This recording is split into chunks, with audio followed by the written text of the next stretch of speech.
नमस्कार दोस्तों, स्वागत है आपका हमारे YouTube चैनल पर। आज हम बात करेंगे पीएच के बारे में। पीएच क्या होता है, पीएच स्केल क्या होती है, पीएच का जो हमारे दैनिक जीवन में महत्व क्या होता है और पीएच स्केल का क्या कार्य होता है, इन सब के बारे में हम चर्चा करेंगे। तो वीडियो को लाइक करना, शेयर करना और चैनल को सब्सक्राइब करना। हम बात करते हैं पीएच के बारे में। देखिए, पीएच क्या होता है, इसके बारे में बात करते हैं। पीएच में जो पी है, पी का मतलब होता है पोटेंज। पी का मतलब होता है पोटेंज, जिसे जर्मन भाषा के अंदर पावर कहा जाता है। जर्मन भाषा में पावर को क्या कहते हैं? पोटेंज कहते हैं। पावर यानी शक्ति। और इसी प्रकार एच का मतलब यहाँ लिया गया है हाइड्रोजन आयनों की सांद्रता से। हाइड्रोजन आयनों की सांद्रता से। अब बात करते हैं पीएच स्केल क्या होता है। जिस प्रकार से एक थर्मामीटर के द्वारा तापमान को मापा जाता है, एक स्फेग्नोमेनोमीटर के द्वारा रक्तचाप को मापा जाता है, उसी प्रकार किसी पदार्थ की अम्लता और क्षारकता को मापने के लिए पीएच स्केल का उपयोग किया जाता है। इसका उपयोग किया जाता है पीएच स्केल। सर्वप्रथम पीएच स्केल किसने बनाई? प्रश्न आता है, सर्वप्रथम पीएच स्केल किनके द्वारा बनाई गई? तो उन वैज्ञानिक का नाम है एस.पी.एल. सोरेनसन। एस.पी.एल. सोरेनसन ने 1909 ईस्वी में क्या बनाई? पीएच स्केल बनाई। सर्वप्रथम पीएच स्केल कब बनाई गई? 1909 में। किसने बनाई? एस.पी.एल. सोरेनसन नामक वैज्ञानिक ने बनाई। अब देखिए, पीएच स्केल होती क्या है। ये एक प्रकार की स्केल होती है जिसके अंदर 0 से लेके और 14 तक क्या होते हैं? अंक होते हैं। यहाँ 0 और यहाँ 14 तक क्या होते हैं? अंक। इस प्रकार से अंक होते हैं। और इसमें जो बीच के अंदर मिडिल में अंक होता है वो होता है 7। और पीएच स्केल के अंदर 0 से लेके और 7 तक अम्लता या अम्लीयता को मापा जाता है और 7 से लेके और 14 तक क्षारीयता को मापा जाता है। ये होती है पीएच स्केल। ठीक है। अब बात करते हैं पीएच स्केल के बारे में। बात कर ली, पीएच क्या होता है सही शब्दों के अंदर। अगर पीएच की क्या बताएं, अपन परिभाषा बताएं कि पीएच की परिभाषा क्या है। परिभाषा की अगर बात की जाए तो पीएच की परिभाषा होगी हाइड्रोजन आयन। हाइड्रोजन आयनों की सांद्रता का ऋणात्मक लघुगुणक। हाइड्रोजन आयनों की सांद्रता का ऋणात्मक लघुगुणक। लघुगुणक या लोगरिथम क्या कहलाता है? पीएच कहलाता है। पीएच की परिभाषा क्या होगी? हाइड्रोजन आयनों की सांद्रता के ऋणात्मक लघुगुणक को पीएच कहते हैं। देखिए, यानी पीएच बराबर -log10 H प्लस आयन की सांद्रता का। या इसे हम लिख सकते हैं पीएच बराबर log 1/H प्लस आयनों की सांद्रता। ऐसे भी लिख सकते हैं। हाइड्रोजन आयनों की सांद्रता के ऋणात्मक लघुगुणक को क्या कहते हैं? पीएच। पीएच की परिभाषा भी एग्जाम के अंदर पूछी जा सकती है। अब बात करते हैं पीएच का मान। हमने अभी देखा था कितना होता है? 0 से लेके 14 तक। कितना होता है पीएच का मान? 0 से लेके 14 तक, जिसमें से 0 से लेके 7 तक क्या होता है? अम्लीय। 7 क्या होता है? उदासीन। और 7 से लेके 14 क्या होता है, क्षारीय। ये हमने बात कर ली थी।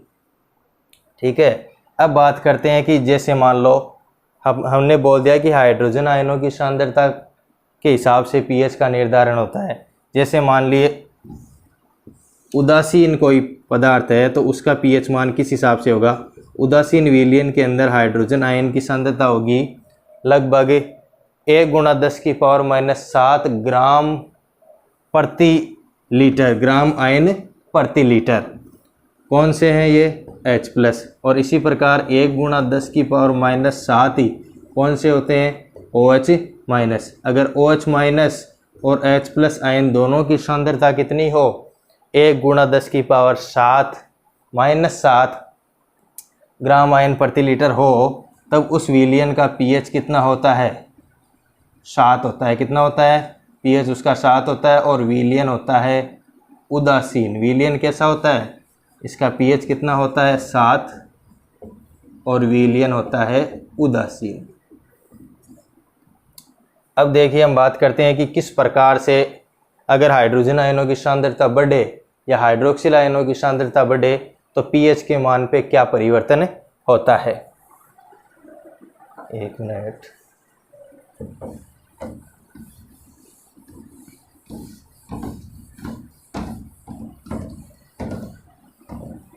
देखिए अगर मान लीजिए कि पीएच का मान कितना है, 6, पीएच का मान कितना है, 6, और उस पीएच को हमें कितना करना है, 5। कहने का मतलब है एक पीएच के मान को क्या करना है, कम करना है। देखिए यहाँ देखिए 0 से 7 क्या है, अम्लीय है। कहने का मतलब अगर पीएच का मान 7 से क्या हो, कम, 7 से कम हो तो क्या होगा, अम्लीय। क्या होगा, अम्लीय। और पीएच अगर 7 से क्या हो, अधिक हो, 7 से क्या हो, अधिक, अधिक होगा तो क्या होगा, क्षारीय। अब देखिए अगर पीएच का मान 7 से जितना ज़्यादा कम होगा, जितना ज़्यादा क्या होगा, कम होगा, तो अम्लीयता उतनी ही ज़्यादा क्या होगी, बढ़ेगी। और पीएच का मान 7 से जितना ज़्यादा अधिक होगा तो पीएच का ये क्षारीयता भी उतनी ही ज़्यादा बढ़ेगी।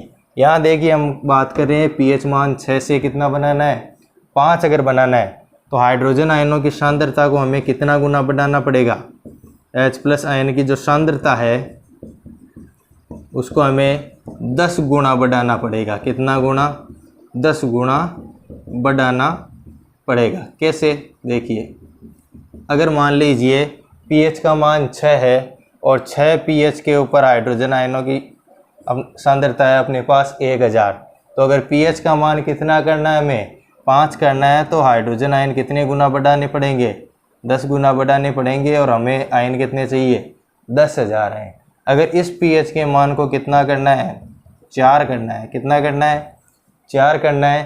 तो यहाँ वापस हाइड्रोजन आयन कितने चाहिए, 10 गुना, और 10 गुना चाहिए। तो कहने का मतलब है उदाहरण के तौर पर यहाँ पर 1,00,000 आयन चाहिए, हाइड्रोजन आयन।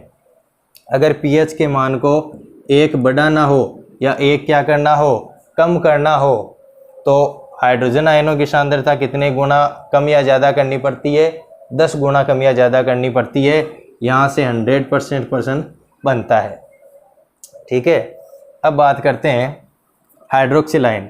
जिस प्रकार मान लो हाइड्रोजन आयन की सांद्रता अपन ने कहा कि बढ़ेगी तो पीएच क्या होगा, कम होगा। पीएच का मान क्या होगा, कम होगा। और अगर OH- आयनों की सांद्रता बढ़ेगी तो पीएच का मान क्या होगा, बढ़ेगा। एक आयन बढ़ेगा तो पीएच का मान क्या होगा, कम। दूसरा आयन बढ़ेगा तो पीएच का मान क्या होगा, बढ़ेगा। देखिए हाइड्रोजन आयन की सांद्रता अगर बढ़ रही है, लगातार बढ़ रही है, जैसे मान लीजिए हाइड्रोजन आयन की सांद्रता 10⁻⁷ और हाइड्रोक्सिल की भी कितनी है, 10⁻⁷ है, तो यहाँ पर पीएच कितना है, 7। ये H+ है और ये है OH-। लेकिन अगर H+ आयनों की सांद्रता कितनी हो जाए, 10⁻⁸ और OH- आयनों की सांद्रता हो जाए 10⁻⁶। ये टोटल कितनी रहेगी, 10⁻⁻14 रहेगी टोटल।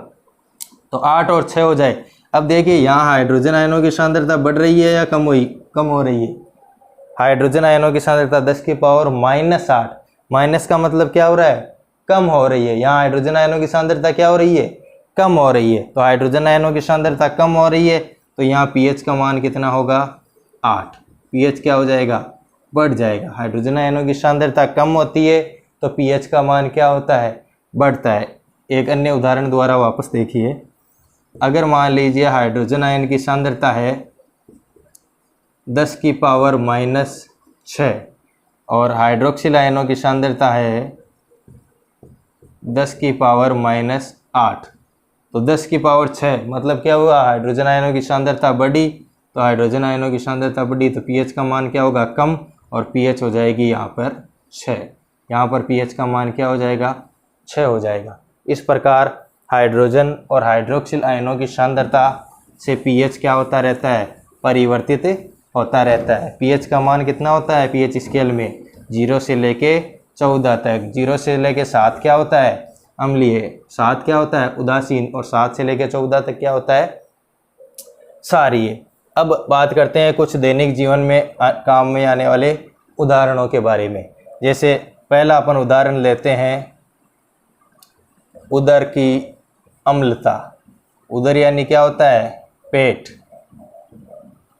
अपना जो आमाशय है, आमाशय के अंदर एसिडिटी हो जाती है, उसे क्या कहते हैं, उदर की अम्लता। पेट में क्या हो जाती है, एसिडिटी हो जाती है कई बार, और जिसके लिए हम दवाई के रूप में कुछ ना कुछ क्षारीय पदार्थ हमें लेना पड़ता है। हमने पढ़ा था अम्ल और क्षार अभिक्रिया करके क्या बनाते हैं, लवण और जल। तो अगर पेट में क्या हो जाएगी, अम्लता हो जाएगी, एसिडिटी हो जाएगी, तो हमें कोई ना कोई क्षार लेना पड़ेगा। और क्षार के रूप में अपन एंटासिड के रूप में लेते हैं मिल्क ऑफ मैग्नीशिया। इसका उपयोग करते हैं, मिल्क ऑफ मैग्नीशिया नामक क्षार का उपयोग करते हैं। मिल्क ऑफ मैग्नीशिया, इसका सूत्र होता है MgOH का होल ट्वाइस। किसका उपयोग करते हैं, मिल्क ऑफ मैग्नीशिया MgOH2। आप लोग जो मार्केट से इनो लाते हो, इनो जो एसिडिटी खत्म करे, 6 सेकेंड में एडवर्टाइजमेंट आता है, तो उसमें क्या होता है, मिल्क ऑफ मैग्नीशिया होता है। और वो इनो जो है वो काम शुरू करता है 6 सेकेंड में। तो क्या वो बात सत्य है, तो हाँ वो बात सही है, इनो 6 सेकेंड में काम शुरू कर सकता है। क्योंकि अभिक्रियाएं वेग के आधार पे 2 प्रकार की होती है, एक तो होती है तीव्र और एक होती है मंद। अम्ल और क्षार की जो अभिक्रिया होती है, एसिड और बेस की जो अभिक्रिया होती है, वो एक प्रकार की क्या होती है, तीव्र अभिक्रिया होती है। इसलिए अगर आप लोगों के शरीर में एसिडिटी हो जाती है और आप इनो पीते हो, तो वो जल्दी ही क्या हो जाता है, पेट की एसिडिटी जल्दी ही क्या हो जाती है, कम हो जाती है, एसिडिटी ख़त्म हो जाती है। किसके कारण, मिल्क ऑफ मैग्नीशिया के कारण। दूसरा इससे संबंधित है दंत क्षय। दंत यानी दांत, और क्षय यानी क्या हो जाते हैं, खराब हो जाते हैं। जब आप रात्रि के अंदर कुछ ना कुछ भोजन खा लेते हो, और भोजन खाने के बाद दिन में हो या रात में, अगर आप सही ढंग से मुंह को साफ नहीं करते हो, कुल्ला सही ढंग से नहीं करते हो, तो दांत में क्या हो जाते हैं, मुंह के अंदर धीरे धीरे एसिड की मात्रा बढ़ जाती है। और मुंह का जो pH मान है, pH मान हो जाता है 5.5 से अगर कम होने लग जाए, 5.5 से अगर कम होने लग जाए मुंह का pH मान, तो दांतों के अंदर क्या होने लग जाती है, क्षयित होने लग जाते हैं। दांत क्या होने लग जाते हैं, खराब होने लग जाते हैं। दंत क्षय का कारण क्या होता है, मुंह की pH का मान 5.5 से कम होना।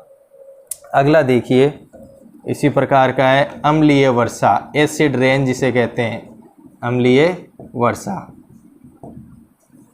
जो मौसम होता है मानसून के मौसम से पहले कभी कभी बरसात होती है। उस बरसात में क्या होता है, पॉल्यूशन बहुत ज़्यादा इकट्ठा हुआ जो पॉल्यूशन है, पॉल्यूशन ऊपर जलवाष्प के साथ में इकट्ठा हो जाता है। और वो जब बारिश होती है तो वो कैसी होती है, एसिड वाली होती है। तो उस बारिश का जो पानी है उसका pH मान क्या होता है, कम होता है, जो फसल के लिए, पौधों के लिए क्या होती है, हानिकारक होती है। तो अम्लीय वर्षा के अंदर pH का मान क्या होता है, कम होता है, जो किसके कारण होती है, प्रदूषण के कारण होती है। इसी प्रकार जो कीटों के डंक है, हमने पहले बात की थी कि चींटी के डंक में क्या पाया जाता है, कौन सा अम्ल पाया जाता है। तो चींटी के डंक में हमने बात की थी फार्मिक अम्ल पाया जाता है। तो जो कीट होते हैं, कीटों में डंक जो होता है, उन डंकों में क्या पाए जाते हैं, अम्ल पाया जाता है। डंकों में क्या पाया जाता है, ये अम्ल पाया जाता है। कीड़े मकोड़े जितने भी होते हैं उनके डंक में क्या पाया जाता है, अम्ल पाया जाता है। और उस अम्ल की अम्लता को कम करने के लिए उपयोग में लिया जाता है NaHCO3, जिसे कहते हैं सोडियम बाइकार्बोनेट। सोडियम बाइकार्बोनेट, इसे ही कहते हैं सोडियम हाइड्रोजन कार्बोनेट, इसे अपन कहते हैं खाने का सोडा, और इसे ही कहते हैं बेकिंग सोडा। कोई भी नाम हो, होता क्या है वो NaHCO3, चाहे बेकिंग सोडा हो, चाहे खाने का सोडा हो, चाहे सोडियम कार्बोनेट हो, चाहे सोडियम बाइकार्बोनेट। अगर त्वचा के संपर्क में कोई कीट आ जाए तो वहाँ पे खाने का सोडा अगर आप यूज़ में ले लो तो उस डंक का प्रभाव क्या हो जाता है, कम हो जाता है। ठीक है, अगला लेते हैं हम मृदा पीएच। जो मृदा है उसकी पीएच मान के बारे में बात करते हैं। अगर जो आप घर के अंदर या सिंचाई का जो जल काम में लिया जा रहा है, तो सिंचाई के जल से या नदियों के जल से अगर जल के अंदर अम्ल या क्षार की मात्रा क्या है, ज़्यादा है, तो अम्ल या क्षार की मात्रा ज़्यादा है, तो उस मृदा के अंदर भी अम्ल या क्षार की मात्रा क्या हो जाएगी, बढ़ जाएगी। मृदा अम्लीय या क्षारीय या लवणीय हो जाएगी। तो अगर अम्लीय मृदा के अंदर अगर मान लो कोई फसल का उत्पादन नहीं होता है और आप लोग ज़बरदस्ती अम्लीय मृदा में फसल वो डाल रहे हैं, तो उसका क्या कुप्रभाव पड़ता है, फसल का उत्पादन गिर जाता है और किसान को नुकसान होता है। तो इसके लिए क्या किया जाता है, मृदा की पीएच का क्या किया जाता है, मापन किया जाता है, और पीएच का मापन करके और उस हिसाब से फसल का जो चुनाव किया जाता है और उस हिसाब की फसल उसके अंदर बोई जाती है। तो मृदा का जो पीएच मान है वो बहुत ज़्यादा आवश्यक है फसल के लिए। अगर फसल का उत्पादन अच्छा प्राप्त करना है तो मृदा की पीएच की जांच करना क्या होता है, अनिवार्य होता है। ये थे दैनिक जीवन में कुछ उपयोग जिनके बारे में हमने चर्चा कर ली। धन्यवाद।